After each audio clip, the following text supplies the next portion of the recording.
Bill Ackman is here. He's CEO of Pershing Square Capital Management. The $11 billion plus investment fund has been instrumental in turning around some of the world's most powerful brands. Among them are Procter & Gamble and Burger King. But Ackman has also made some more controversial investments that have not turned out as well. He placed a $1 billion bet against Herbalife. He claims the nutritional supplements company is a pyramid scheme and wants the government to shut it down. He is currently involved in a struggle over the fate of J.C. Penney as the company's largest stockholder. He has been vocal about management changes he wants to see at the top. Today, he announced he is resigning from J.C. Penney's board of directors. I am pleased to have him here back at this table. Welcome. Thank you. Let's just talk about J.C. Penney. Sure. So, first of all, why did you become the biggest stockholder in J.C. Penney? What did you think you could do which you have not yet been able to do? Sure. So JCPenney is one of the great companies of part of the history of America. It's been a struggle, really, for the, it peaked perhaps in the late 80s, early 90s, and it's been in decline since then. But because of its history, it has incredible assets. What are those assets? Those assets are real estate. Yeah. It's got 1,100 stores in a lot of very good locations around the country. It's got a great brand that's known by every American. These are assets that are very difficult to replicate. And it has a revenue base of customers that come to JCPenney. The problem is that profits have declined and revenues have declined as some combination of Walmart, Target, others have taken share. Now about management. I mean, here's what you did. I mean, you hired Ron Johnson, who was in charge of the Apple retail stores and had been instrumental in creating that whole very successful operation. And the judgment seems to be he did not only turn the company around, he made it worse. Understood. So the history here is actually... he was your guy. He's a guy that we believed in, that we thought had a lot of great ideas, and frankly, I'm not the only guy on the board who believed in Ron Johnson. The board was very supportive of bringing in Ron as CEO of the company. So what happened? What happened is you took a brilliant guy with a lot of creative ideas, with a lot of terrific experience. I mean, Ron didn't just do a great job at Apple. He did a fabulous job at Target before that, in Mervyn's. Yeah. So he knew something about retail. And he tried to make a lot of very dramatic changes to the company. Too fast, too quick? Probably too fast, too quick. I think that retail is a difficult business to begin with. I think that the customer takes time to understand how a business has changed. And we also did it in the public eye, which draws tremendous scrutiny and I think made it even more difficult. Do you believe that he could have made it if he had more time? I think his ideas are actually fundamentally correct. Not all of them, but the big ideas. I mean, he's left us with the best-looking stores we've had in many, many years. So change the look of the stores. Look of the store, the shopping experience, I think, is a better experience. I think there's some very good new brands that have come in. So a lot of positive change. I think the most negative change he made in the short term, which I think is right perhaps for the long term, is he took away the coupons, the discounting, and kind of the gaming that people have become accustomed to. Basically tried to make the argument that we're going to give you good value all the time and don't be fooled by all the sales talk that exists in so many stores. Interestingly, people seem to be happier buying something at 50% off for $50 as opposed to having it marked at $40 and there being no discount, which is sort of an interesting psychological phenomenon. But it's real. Yeah, the second thing. So he's fired, and you replace him. He is replaced. Again, I want to be clear. So I don't control JCPenney. I'm a large shareholder. I'm one member of the board. I have the largest stockholder. The largest stockholder, but that doesn't give me 17% of the company. That's correct, but it doesn't give me the right to control the company. I'm just one board member on a board of today 11 directors up until this morning when I stepped off the board. We'll get to that. All right, but before you did that, so the answer is we had to make a change. We brought back Mike Ullman, the previous CEO. Mike had retired. Mike is in his mid-60s, and we knew we had to bring in a long-term CEO, and Mike was brought in as an interim to stabilize the company, get a financing done, and I thought recruit a new CEO to help fix the business over the long term. Was that his understanding of what he was going to do? Yes. Yes. Okay. And so then you write a letter to him, or you write a letter to the board. Sure. That you release, or it gets out, saying that he should be replaced. I mean, this is Howard Schultz. Mike is working tirelessly to save the company, and it is despicable of Ackman to leak a letter asking for his removal. The irony is that Ackman himself has every step of the way severely damaged the company. I thought it was disgusting when I saw what happened on Thursday. I'm distraught. Sure. Bill Ackman has blood on his hands for being the one who brought Ron Johnson in.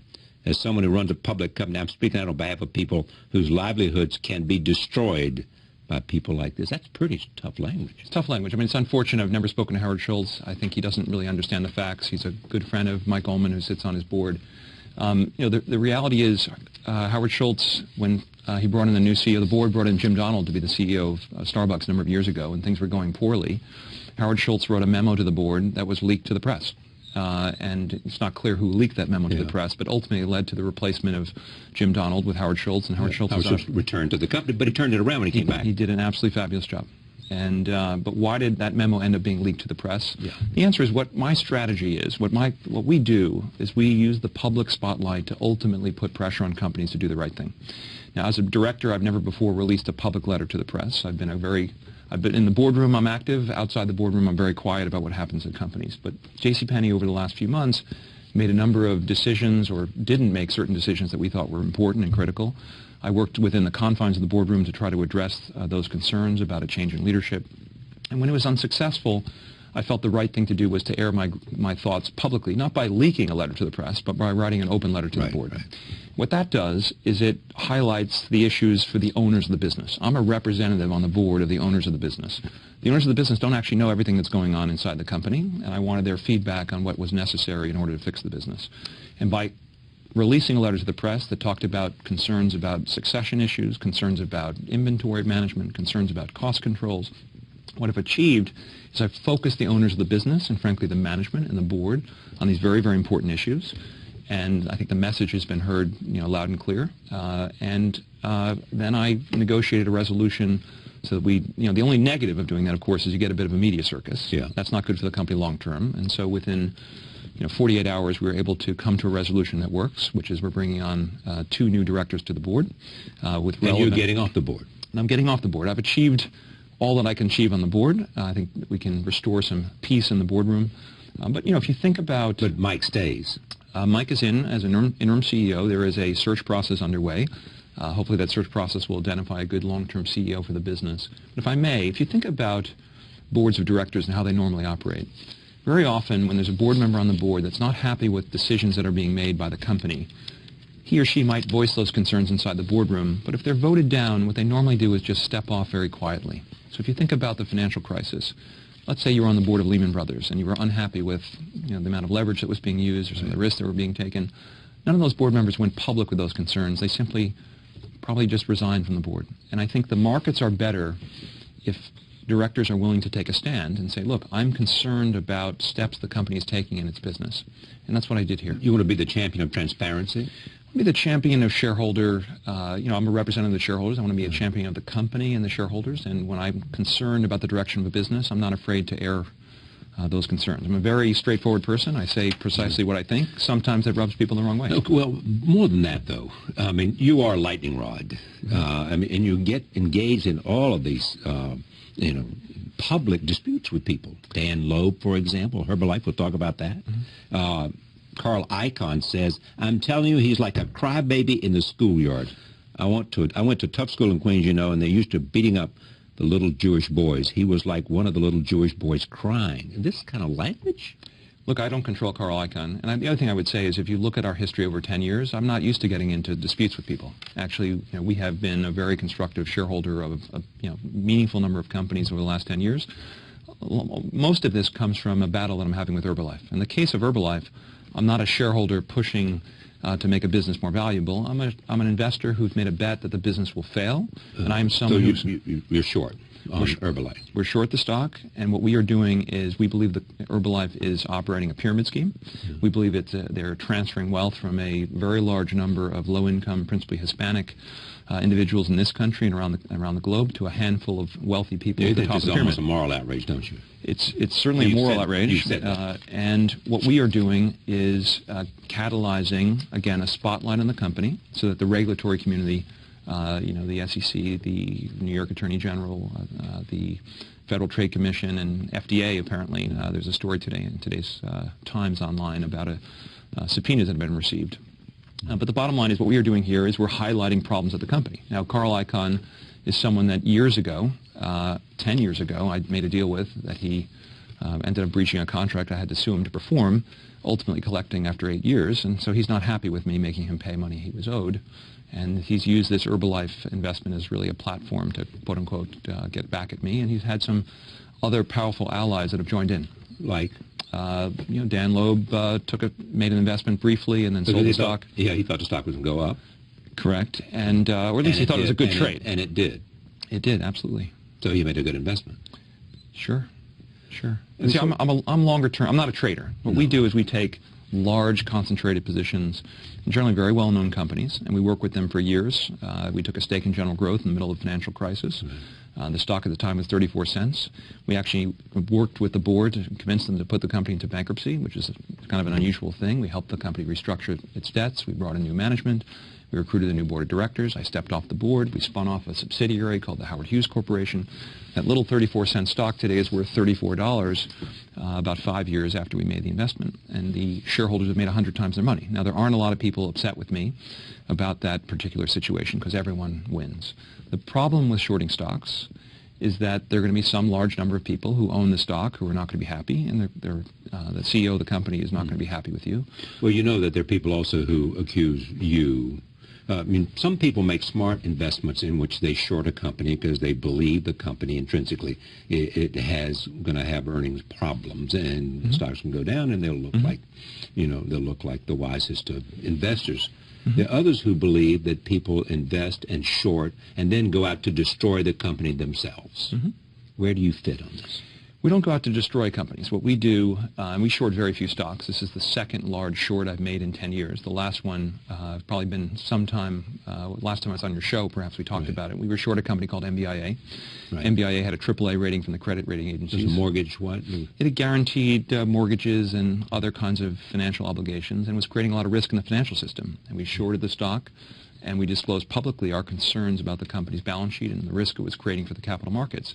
So the benefit of short sellers to the markets is they're sort of the canary in the coal mine. They're at the early warning signal about a problem at a business or problem in the capital markets. We've done, we spent millions of dollars doing research on Herbalife, research that, the government, frankly, on a speculative basis probably wouldn't do on a company like this. We've then provided all of our information to the SEC, the Federal Trade Commission, various state attorneys general, helping them do their work, right? If Madoff had been a public company, we probably would have shorted it if we had done the work, included it was a problem. And the benefit of that to the markets is that we can steer people away from financial frauds and businesses which harm people. But do you respect Dan Loeb? The answer is I think he's had a good track record. As an investor? Yes. But do you respect him? Do you respect... I'm disappointed with the way he handled the Herbalife situation. Why are you disappointed? Because he bought a stake in the company. He put out a letter saying how great a business it was. He set a target price in the 70s. And do you believe he believed in that or not? Well, he sold the stock a few weeks later. So I think if you're going to go out publicly, look, in Herbalife, we've gone out publicly saying the business is operating in a legal pyramid scheme. We believe they're violating the law. Here's our research. Where is the government in all this? It's a very good question. Now, in the story that came out in the New York Times today, it sounds like the government is looking into product quality issues at Herbalife. Our focus on Herbalife has been actually the money transfer elements of a pyramid scheme. But, unfortunately, pyramid schemes don't care particularly much about the quality of the product they're selling to people. And the product they sell is a product that people consume. And there's a story in the New York Times online, I think it'll be in tomorrow's paper, in the physical paper, which talks about problems of metal contamination in the products, which can threaten people's health. And so again, I think short sellers are often viewed as the villains of the capital markets, but I think that if actually the SEC followed around the Jim Chanoses of the world, one of the very well-known short sellers, focused on what Jim thought was a problem, that would be a much more efficient way to get rid of fraud in the markets. A big invest in China there. I don't know, but yes. Why is the stock going up? Simply because Carl Icahn and others have been promoting it. That's why. Ultimately... Meaning that the people investment community is believing Carl Icahn more than they're believing you. Sure, certainly on this investment. That's the case. But simply what does because... that say to you? It says very little. I think, look, ultimately investors are only as good as their track records. If you were to look at our track record over the last 10 years, we have one of the best track records in the investment business, bar none, right? That's a 10-year record. On Herbalife today, the market is saying we're wrong, but simply because in the short term, what the market tells you in the short term is what a certain subset of people believe. Yeah. That doesn't mean they're right. I mean, in MBIA, by the way, we were short for 7 years before the stock went from 73 to 3. And there were What finally happened to cause it to go to 3? The markets woke up. Really? So they finally came around to your point of view and they sold, and therefore you came out a hero. Well, they started reporting meaningful losses, and they had to raise capital at very low prices. Okay. And that ultimately caused the stock price to go down. You know, in the short term, and Buffett talks about, or there's a famous expression, in the short term the market is a voting machine. People vote one way or another. Right. Long term, it's a weighing machine. Right. Weighing is much more That's precise. why they call it value investing. That's right. You know? That's right. You know, he's not looking at what the stock's going to be tomorrow, or the next day he's looking at what it's going to be. Sure. You know, as whether it's a good company or not. Is it a good value or not? Sure. You know? Let me just talk more about you, because I mean, what it is, I mean, you've been very successful. You started with 50 million. It's now 11 billion. Mm-hmm. That's a pretty good growth, I would suggest. Sure. Target, another retailer. What happened there? What was the result there? Sure. So you're going to not my greatest hits. You're focused on my worst No, hits. I want to go to your greatest hit. No, you just mentioned one, the MIBA. Sure, but That so was the greatest hit, wasn't it? what happened on that was one of the best investments we've ever made. Exactly. Sure. 30 million became whatever, a billion and a half. Exactly. That's a pretty good deal for you. Terrific. So that's a hit. It's a hit. So I'm not just focusing on... Sure. The answer with Target is we took a stake in the company. We admired the management. We liked the business. But we thought they had a large amount of exposure to the credit card, to their customers. You wanted them to eliminate that. That's right. And we approached them in the, call it the summer of 2007. We said, look, fabulous business. Your stock trades at a lower multiple than your peers because people are nervous about your credit card exposure. You can sell that credit card exposure to a handful of financial institutions. They will buy it from you. They will pay you fees for continuing to recruit customers.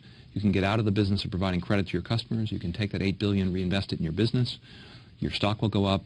You'll have less risk in the company, and that will be a win.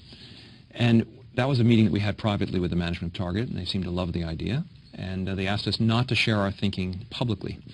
And ultimately, the company did not execute on our advice. The financial crisis hit. The stock went down from 55, where we had bought it, to at one point $25 a share. And then over time, the stock rose back, probably in the mid-70s today. And then I think in the last year or so, they finally got rid of their credit card assets. So it was a case where the company... You were long gone.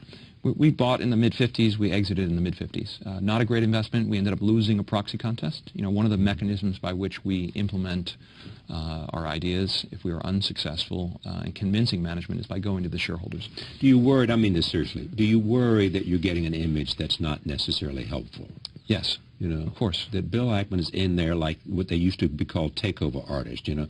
He goes in and buys the company just so he can pump up the stock, and then he's going to sell it and get rid of it. I mean, the image in that tone, not reality. Let's talk about image. I mean, talk about facts. If you look at every investment we've made since the beginning of time, active investments, we made 26.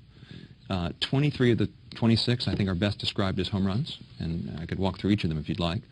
Every investor has made a fortune, obviously, other than the people who were short the stocks on the other side of us.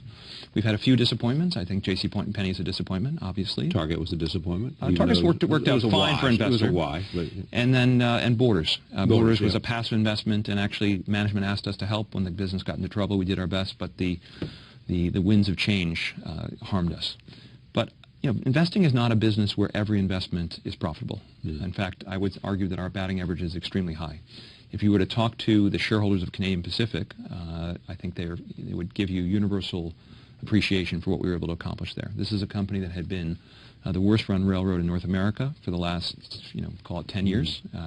Stock was 46 at the time.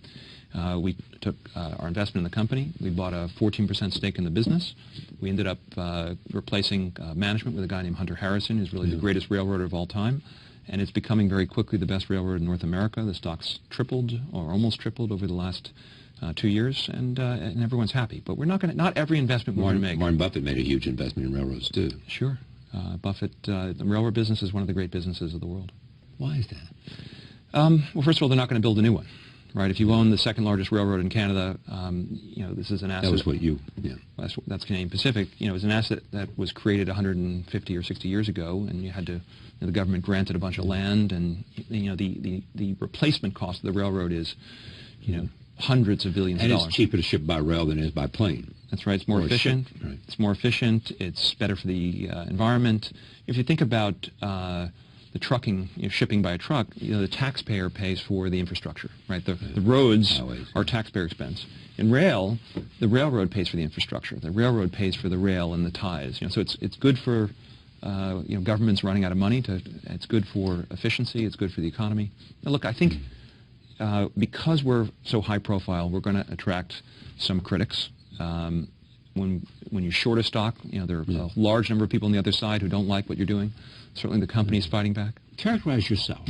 Okay. Here are people saying he's the most optimistic guy. He believes he'll prevail. All of that. I've seen very few people in the world accomplish anything unless they were optimists. Right. Pessimists don't get very much done. But in the investing business, you need a high degree of confidence, but you also need a high degree of humbleness, and you have to balance those two. And where's the humbleness? Humbleness comes from mistakes. JCPenney has been a big disappointment, and you learn from mistakes like that. General Growth has been an incredible success. You learn from, so you need to do sufficient amount of research and homework, and when you place your bet that you have confidence. Investing is a business where you can look very silly for a meaningful period of time before you're proven right. I looked very silly at MBIA and attracted a lot of scrutiny in the press. And did you ever doubt yourself? No. Did you ever doubt yourself in JCPenney? Sure. Big difference. What's the difference? The difference is it's kind of like Herbalife. It's a certainty that Herbalife is a pyramid scheme. That's a provable certainty. The doubt of that investment comes from... Well, if it's such a provable certainty, why haven't you been able to prove it? I think the answer is we don't have I think we have proven it. I think the market has not yet accepted our proof.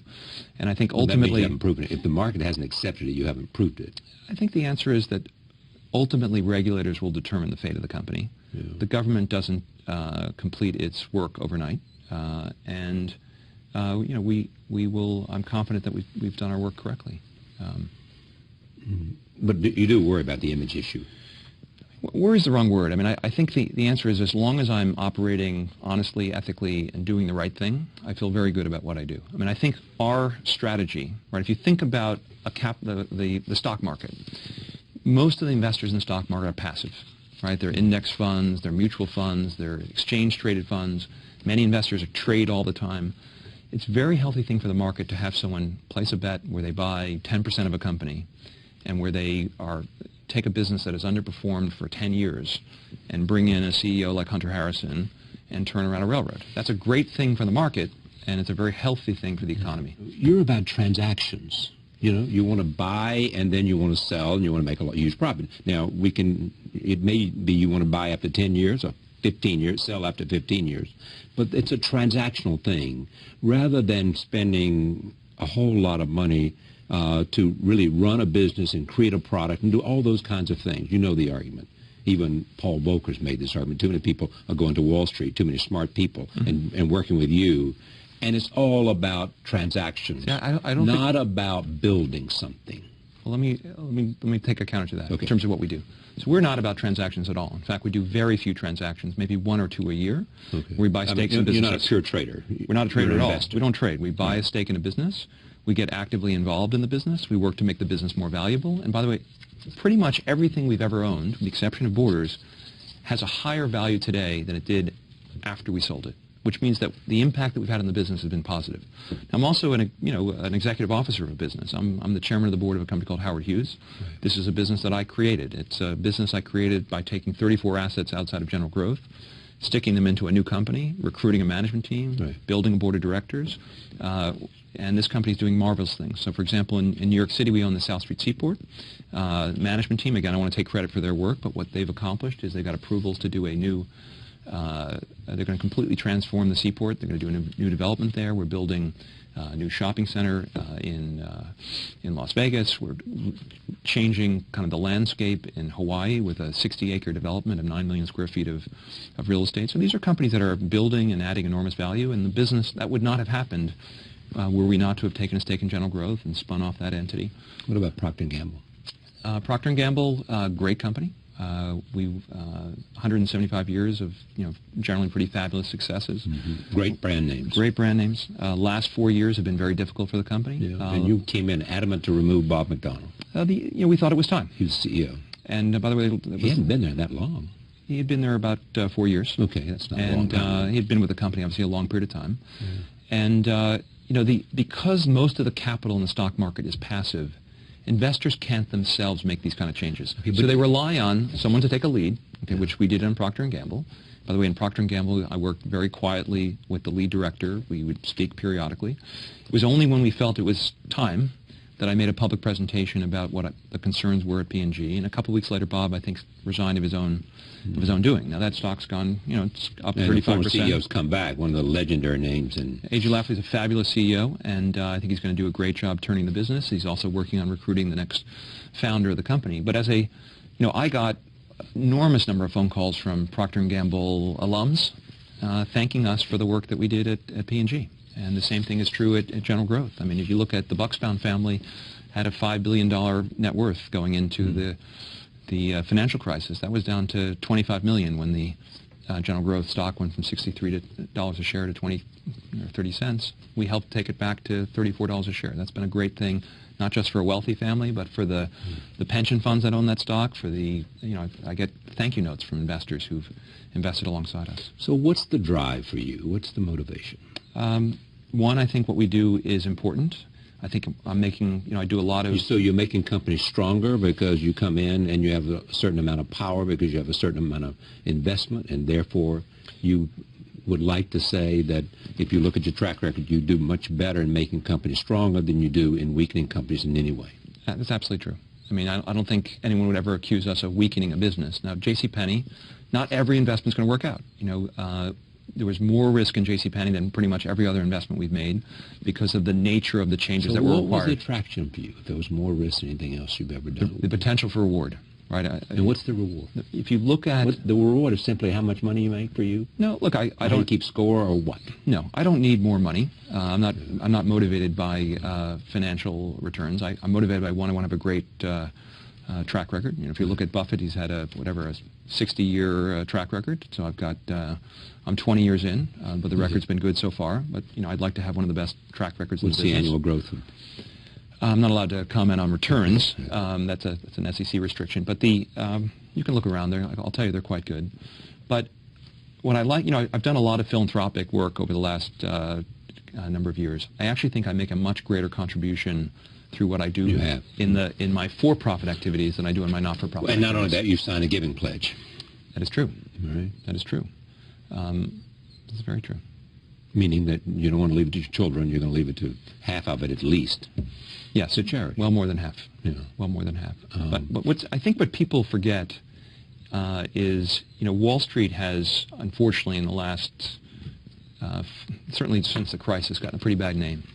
But Wall Street is probably the biggest engine for job creation, enabling businesses to access capital, enabling businesses to grow. I mean, you look at Howard Hughes was a creation out of thin air.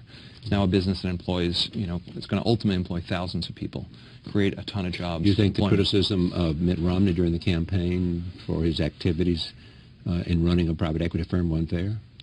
Yes, absolutely. I think good private equity investors create a lot more economic value than they destroy.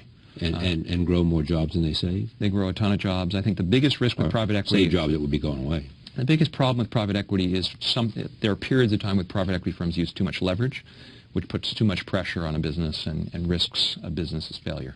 Putting aside that, I think the top private equity firms create a lot of economic value. Too much leverage and too much was part of the problem of the economic recession we went through. But we're not going to save the country with philanthropy, despite the fact I'm philanthropic. I don't think that's going to solve our economic issues. What will save the country? What will save the country are good economic policies that create the right incentives and a administration that's supportive of the business community. I think that's actually very, very important.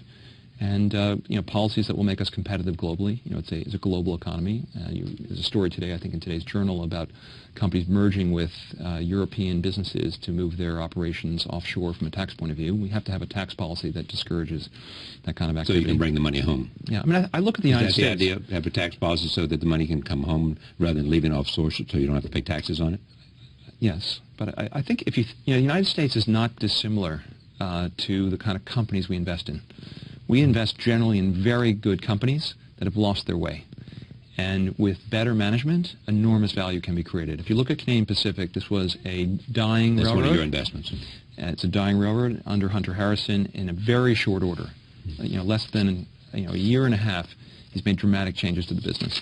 The president is the CEO of this business that we call America, and the decisions he makes with respect to the way incentives are designed, the way he works with Congress as a leader in effectuating policy change can make an enormous difference in the growth rate of the country, in job creation, in happiness, in our safety. I think that we can't diminish the importance of business and business practices. I mean, you look at what Bloomberg has accomplished as a mayor of New York City. He took his for-profit mentality and has applied it to a city, and I think the city has accordingly thrived. I'd love to see the same thing happen for the country. It's tough management, too. Yeah. It's also, he has the benefit of independence. Financial independence. It's an enormous benefit. So you're not obligated to anybody particularly. Very important. So we should not elect rich people? No, but we should. I think that there's a lot to be said to have someone with a business background making decisions about the economy. Just because I don't quite understand this, I mean, is hedge fund performance down? Yes, if you look at the overall statistics, yes. And why is that? The answer is I think there are a lot more participants. I think that there have been. So it looked like it was just a sweet place to be, and it's less sweet now. It's become a much greater percentage of the amount of capital that's invested, right, and the scale, by just the math, makes it harder for that capital to grow at a high enough rate. I also think there's been some regulatory change that's made it harder for certain kinds of hedge funds to make money. I think it used to be that people could. You hear of hedge funds that would just, ask enough questions that they would get answers ahead of the market. I mean, there was some bad behavior that took place, and the government put in place. We've had some insider trading issues as well. Yeah, and I think a lot of the crackdown on that stuff has maybe taken away some of the bad returns from the business. But I think the biggest driver has been the fact that the business has scaled. But look, it's just like the mutual fund industry. As a collective, it's not particularly attractive place to invest your money, but there are a few very good mutual fund managers who've done a lot better than the market over time. Same thing's true for hedge funds. Same thing's true for investors in real estate. If you weren't an investor, what would you be? That's a good question. I mean, I would do what I do now, even if I weren't compensated for doing it, because I think it's a way for me to make the biggest contribution that I could make. I mean, look, I think about government if I could effectuate change the same way I can effectuate change in the private sector. But I think I can have more influence as a private participant than a public participant. Thanks for coming. Sure. Ackman, back in a moment. Stay with us.